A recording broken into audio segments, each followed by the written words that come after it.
let's talk about Jayson Tatum for a second. Do you think that last year, after the Celtics went out with a whimper in the first round against the Nets, do you guys think that Jayson Tatum was a top 5 player at that point?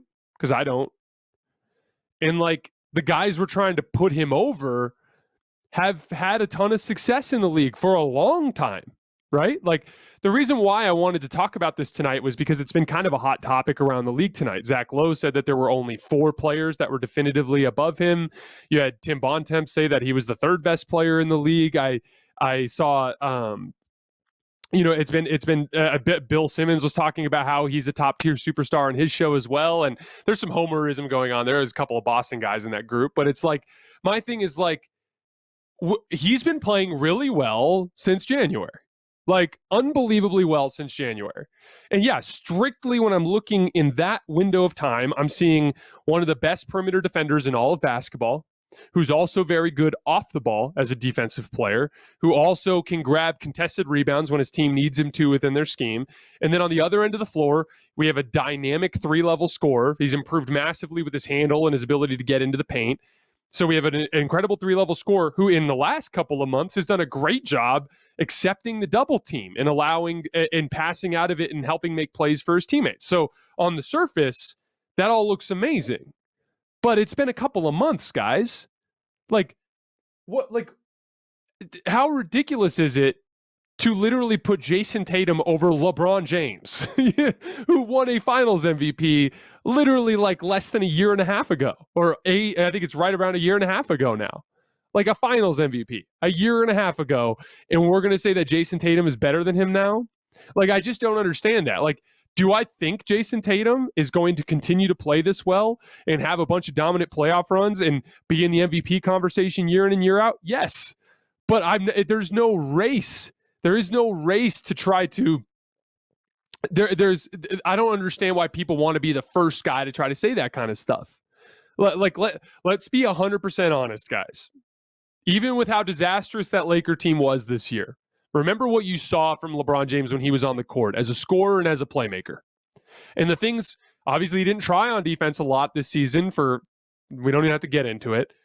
But if tomorrow in game 2 of that Brooklyn series, if it was LeBron James in place of Kevin Durant with that same Nets team, would you be sitting there more or less scared? I would argue you'd be the same amount of scared, if not a little bit more, because of LeBron's passing ability and how dangerous he can be in a 1-game playoff setting. Like, depending on how you stack him up with KD. So, like, the truth of the matter is like, as great as Tatum is, this league is freaking stacked, man. At the top of the league, you've got Giannis, KD, and LeBron, in my opinion, who are still at, like, the 3 of the best big wings that we've ever seen in NBA history. You've got Kawhi Leonard coming back next year. You've got 2 centers that are unbelievable. Now, that's where it gets interesting. Like, do you think I would take Tatum over a guy like Embiid or Jokic? Yeah, that's a good question. I have to think more about that. I don't have a take on it right this second, but those are guys, like, unproven guys that don't have a track record of postseason success at the highest level year after year after year after year. Yeah, we can have that conversation.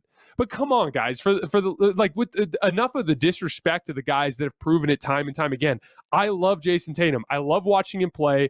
I'm super proud of all the success that he's had over the course of the last couple of years for a Celtics team that's kind of seemed like they've been stuck in the mud a little bit. But I'm not going to sit here and be like, oh, top 5, better than LeBron. Like, that's jumping the gun. And you're seeing a little bit of it in this series. Like, the Celtics only got 19 points in the 4th quarter of game 1. And a huge problem there was Jayson Tatum. The Nets were successful at getting the ball out of Jayson Tatum's hands and not giving up baskets on the back end.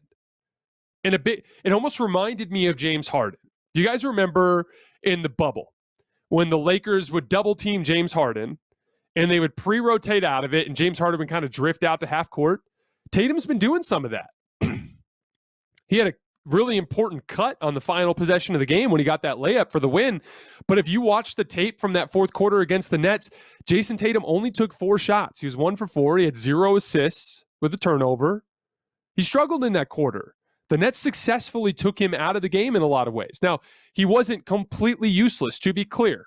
There was that play that I talked about, the play before the game winner, where the Nets being so terrified of Jayson Tatum allowed Ime Udoka to use Tatum as a decoy on the left wing with a little off-ball screen between him and Al Horford that took Nick Claxton and Kevin Durant all the way out of the paint so that Jaylen Brown had an open paint to go.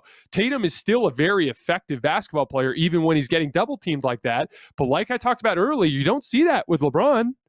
You're never going to see LeBron get completely taken out of a game offensively in a fourth quarter like that, because of his ability to take those double teams in specific spots on the floor where they're very, very difficult to navigate out of, and because he doesn't drift out of the play. That's the thing that's been killing Tatum in these fourth quarters as of late, towards the end of the regular season. And here is like, he'll draw the double, and then he'll kind of drift out to 40 feet, and he's not a threat there. You've got to stay a threat. Don't be James Harden.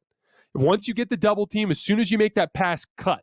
Because that's what makes it so that on the back end, they're playing 4-on-5 and not 4-on-4. If you let them play 4-on-4 on the back end, then your double team accomplished absolutely nothing. So that's just one little example. If I'm just breaking down his skill set, it's not like I'm going to sit there and be like, oh, he's not as good at this as this guy at this or this or this. He's got all the tools. I'm just saying, for the sake of the rankings, let's wait until he has a little bit more success. He's got a very, very talented team this year. If he's a top 5 player and he's got this team, he should win the championship this year. Because that's the other thing. It's like I tell the LeBron fans all the time that are like, oh, LeBron's the best player in the league. Okay, that's great. Can I hold him to the best player in the league standard? Because if he's on the best player in the league standard, now I got to call him out for not running back on defense. Now I got to call him out for taking a game off here and there where his effort's not there.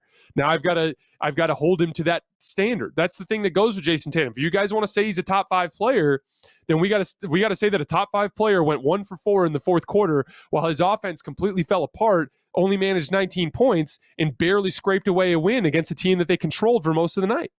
So it's a complicated. That's why I don't want to put him on that list just yet. You've got to earn the right to be there over consistent success in multiple playoff runs. We're going to bring Carson back on. He's going to give his take on this. Yeah, I mean, I totally agree with you on a lot of fronts. I think that the premature crowning point is an excellent one.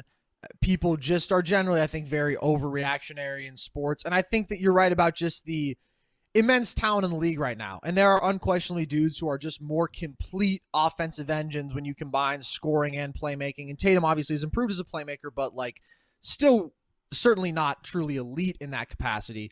But if I were to play devil's advocate, I would probably have to disregard the sort of cumulative resume point and just look at post All-Star break Jayson Tatum and say, is that guy a top 5 player alive?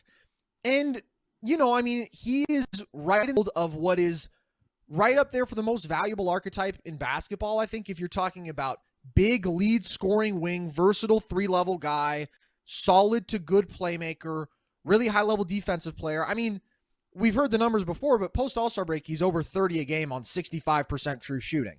It's peak KD Kawhi raw production on better efficiency than like a Kawhi has ever reached.